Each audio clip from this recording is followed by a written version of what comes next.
TDP నుంచి టీఆర్ఎస్లో చేరి మంత్రి అయిన ఎమ్మెల్యే తలసానిపై చర్యలు తీసుకోవాలని టీడీపీ ఎమ్మెల్యే మాగంటి గవర్నర్కు ఫిర్యాదు చేశారు. దీనిపై తెలంగాణ ప్రధాన కార్యదర్శి రాజీవ్ శర్మకు గవర్నర్ కార్యాలయం నుంచి ఓ లేఖ పంపింది. దీనిపై పూర్తి వివరాలు మా కరెస్పాండెంట్ శ్రీకాంత్ నుండి తెలుసుకుందాం. శ్రీకాంత్, చెప్పండి, అర్హత వేటుకు సంబంధించి అలాగే పార్టీ ఫిరాయింపుకు సంబంధించి కూడా రాజ్భవన్ వర్గాలు ఆ లేఖ రాసినట్టు తెలుస్తుంది. దీనికి సంబంధించి పూర్తి డీటెయిల్స్ ఏంటి?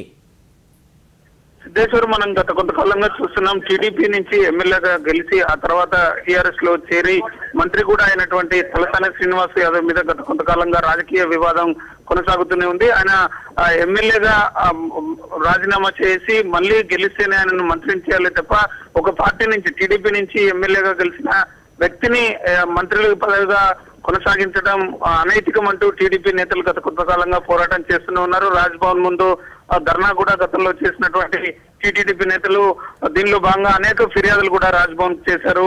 ఈ నేపథ్యంలోనే ఈ నెల 10న టీడీపీ ఎమ్మెల్యే మాగంటి గోపీనాథ్ రాజ్భవన్ లో మరో ఫిర్యాదు చేస్తూ ఎమ్మెల్యేగా కొనసాగించడం, ఆ పార్టీ ఫిరాయించినటువంటి తలసానిని ఎమ్మెల్యేగా కొనసాగించవద్దు, అలాగే మంత్రిగా కూడా కొనసాగించకుండా ఆయన మీద పార్టీ ఫిరాయింపుల అభియోగం మీద చర్య తీసుకోవాలంటూ ఆ ఫిర్యాదులో పేర్కొన్నారు.